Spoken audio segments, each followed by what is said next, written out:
চলতি আগস্ট মাসে বঙ্গোপসাগর এলাকায় একটি মৌসুমী নিম্নচাপ সৃষ্টি হতে পারে। সেই সঙ্গে অন্তত ৫ থেকে ৬ দিন বজ্রঝড়, পাশাপাশি ১ থেকে ২ দিন মৃদু ও মাঝারি ধরনের তাপ প্রবাহ বয়ে যেতে পারে। আগস্ট মাসের আবহাওয়ার পূর্বাভাসে এমন আশঙ্কার কথা জানানো হয়েছে। আবহাওয়া অধিদপ্তর জানিয়েছে, চলতি আগস্টে দেশে স্বাভাবিক বৃষ্টিপাতের সম্ভাবনা রয়েছে। সেই সঙ্গে এ মাসে বঙ্গোপসাগরে ১ থেকে ২টি মৌসুমী লঘুচাপ সৃষ্টি হতে পারে, যার মধ্যে একটি মৌসুমী নিম্নচাপে পরিণত হতে পারে। এছাড়া চলতি মাসে দেশে ৫ থেকে ৬ দিন বজ্রঝড় হতে পারে। তবে আগস্টে দেশে দিন ও রাতের তাপমাত্রা স্বাভাবিকের চেয়ে বেশি থাকতে পারে বলে জানিয়েছে আবহাওয়া অফিস।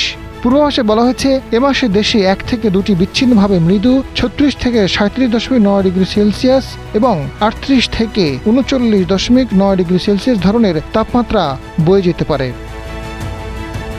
আবহাওয়ার পূর্বাভাসে জানানো হয়েছে, চলতি আগস্ট মাসে দেশের প্রধান নদ নদীগুলোর পানি সমতল স্বাভাবিকভাবে বৃদ্ধি পেতে পারে এবং মৌসুমী ভারী বৃষ্টিপাত জনিত কারণে দেশের উত্তরাঞ্চল, উত্তর পূর্বাঞ্চল ও দক্ষিণ পূর্বাঞ্চলীয় অঞ্চলে স্বল্পমেয়াদী বন্যা পরিস্থিতি সৃষ্টি হতে পারে।